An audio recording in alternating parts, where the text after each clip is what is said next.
All right, y'all. If you can't already figure out by looking at all these different ingredients, it's time to make some salsa. Got some cayenne peppers and some Fresno chilies right there. Your onion. Got some cilantro and jalapeno. Got to make a milder batch. My wife doesn't do spicy too well. And I got my Roma tomatoes already pre-chopped up. Figured I'd save some time in the video by doing that ahead of time. All right, I'll hand this over to my lovely assistant, my wife, and get this party started. Usually we'll start by adding my peppers in first, and cilantro and my onion. I like getting that real fine. It's kind of up to y'all how you want to do it if you're making this at home. Just not a big fan of onion, so I chop it up real small in my salsa. And then I'll add a little bit of tomatoes. Go on in there with it. Homegrown? Homegrown from the garden now. The only thing I had to buy was the onions and the cilantro at the store. I went to Kroger, goddamn.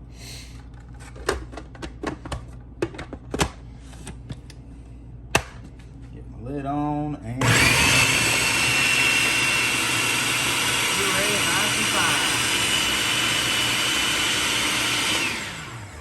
You see, I do like it kind of chopped up nice and tight.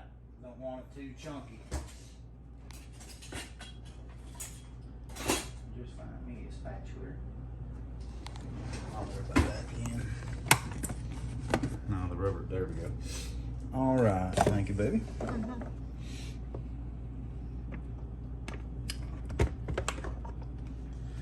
Get this out of there. Over there. Mix it all in my mixing bowl.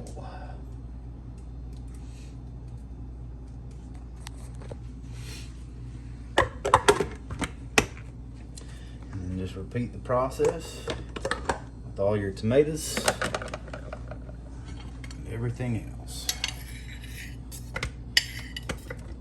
I like to save all the juices that come off. I chop them on one plate, add them juices in there so you got some nice juiciness to your salsa. And keep on going. These are also Roma tomatoes. I find myself personally, they have the best taste when you're making a salsa.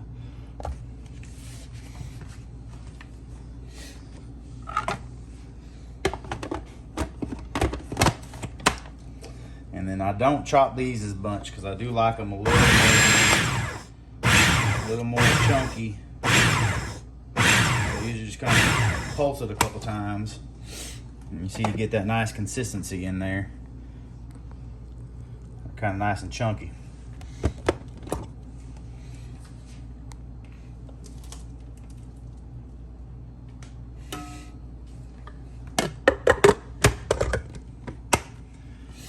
Sometimes I will take them and just really get them nice and loose so you still get that liquidy sensation on your salsa too. But I like that chunk to it as well.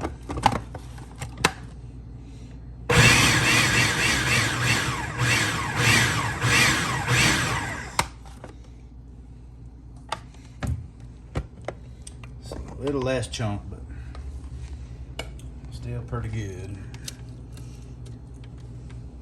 Get that all in my mixing bowl.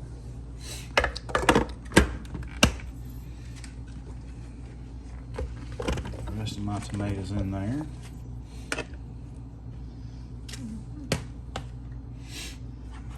And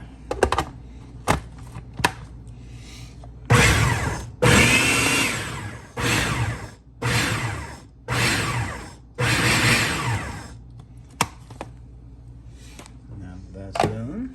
Grab my little spatula here, get all this good stuff out of there.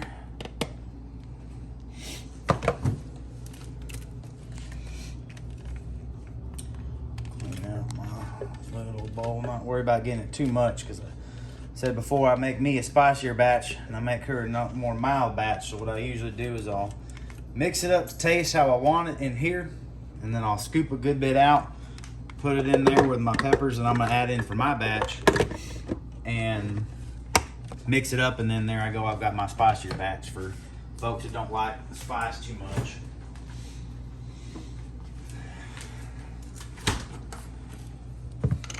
next, I do like to add some garlic. I'll just get the minced garlic and water. Got this from Walmart. You can get it at Kroger, anywhere. You can put fresh garlic in there. Kind of eyeball everything on there, and then the salt and pepper I do to taste. Whatever your particular level of taste of salt is, or peppers or anything like that. Give this a good little mix. Everything stirred up in there. And this is where you can find if you've missed a big chunk of something just like that, which I'll just put back in there for my spicy batch.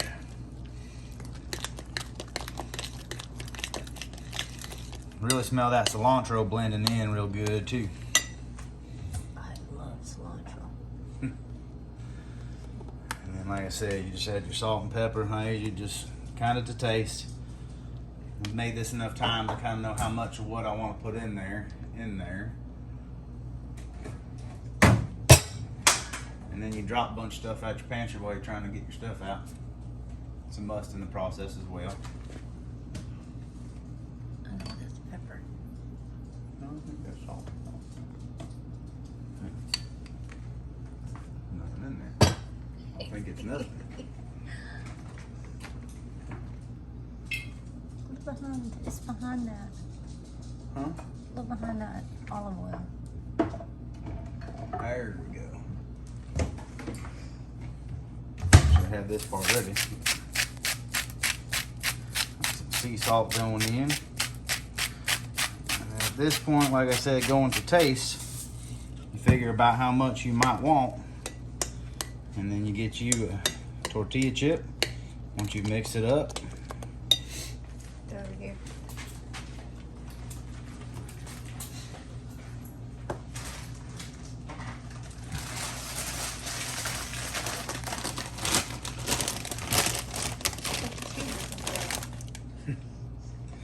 and then you get you a scoop and give her a taste.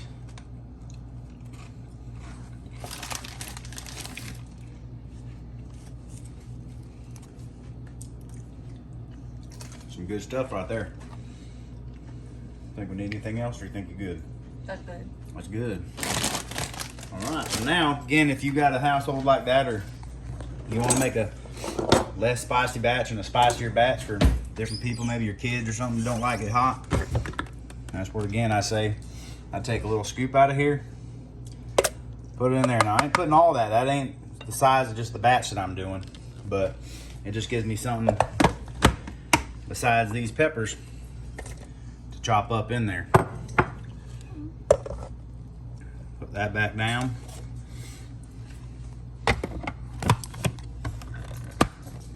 Get my lid back on and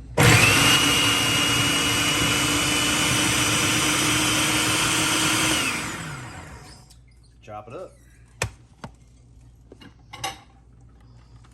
Now I've got myself a spicy batch and a not so spicy batch.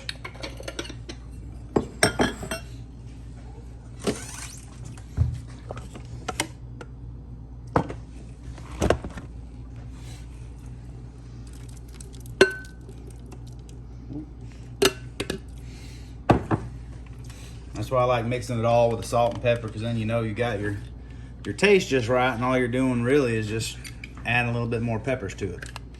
And this works with whatever kind of peppers you want. I want to go real spicy, Carolina Reaper, stuff like that. I've done it before. It didn't grow any this year. Those Fresno peppers and those other peppers, the cayenne peppers, were out of the garden. I've got out back. So mix some more of that so I get a little bit more. Stir it on up. Get your mixture. And the other part that I will say, if you do make this and it gets close to being too spicy for you, you may want to eat it fast, because the longer it sits in the fridge, the hotter it's going to get on you.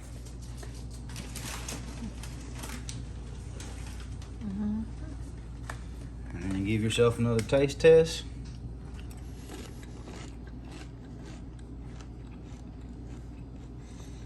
Great. All right. Y'all enjoy. talk to y'all later.